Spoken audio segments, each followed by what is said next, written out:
any thoughts from you on how do you encourage innovation within an organization? How do you get to the point when you are riding that wave? Yeah, I'd start with, I see innovation as a creative problem solving, right? Okay, yep. Meaning that, yeah, there could be like an innovation of, sitting in the garage. I don't know where people sit right now, coffee shops and so forth. And, think about yeah, exactly. New ideas and so forth. But I think for the most part, innovation comes from two things: is creative problem solving and constraints.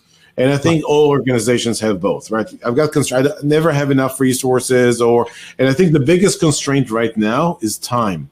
Yeah, we don't have enough time to keep going at the rate in which we've been going. We got to accelerate the rate of change. So that forces a more, instead of just incremental innovations, potentially kind of leapfrogging with technology, leapfrogging with, ideas, and so forth. I remember we talked to one, customer of ours, 7 Rooms last year, was on a webinar, and the conversation was, we never thought about digital kind of customer success, but then COVID hit. I mean, we always said, okay, we know that you guys have this in your technology, but we are not doing this. We're not ready, and so forth. And then COVID hit, and then within, 2 weeks, the model switched from people-driven customer success to technology-driven customer success. Why? Because they had to do that. So I think a lot of organizations are going through that right now. They have to make much faster changes to,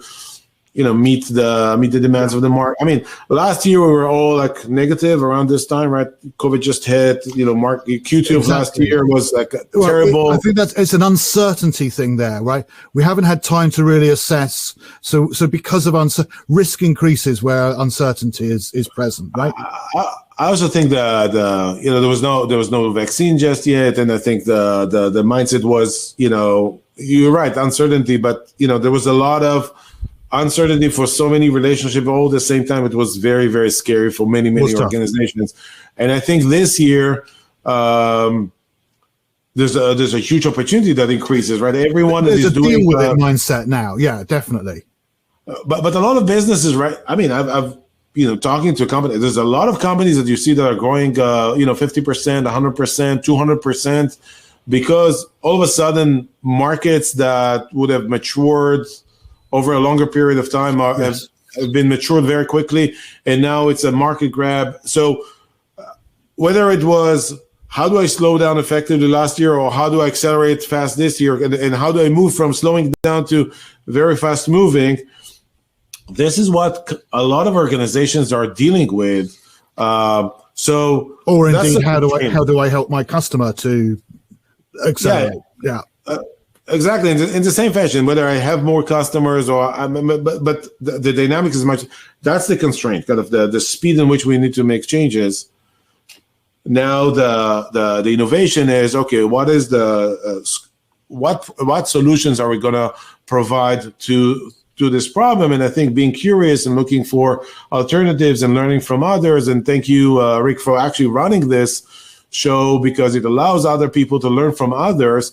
What do other people do, and how can I kind of leapfrog, and instead of doing the incremental or only the incremental or the safe, not losing what I've got, take bigger bets potentially, or kind of, be a little bit braver, if you will. I don't know. Yeah. If it's a good terminology, or if it's a good advice.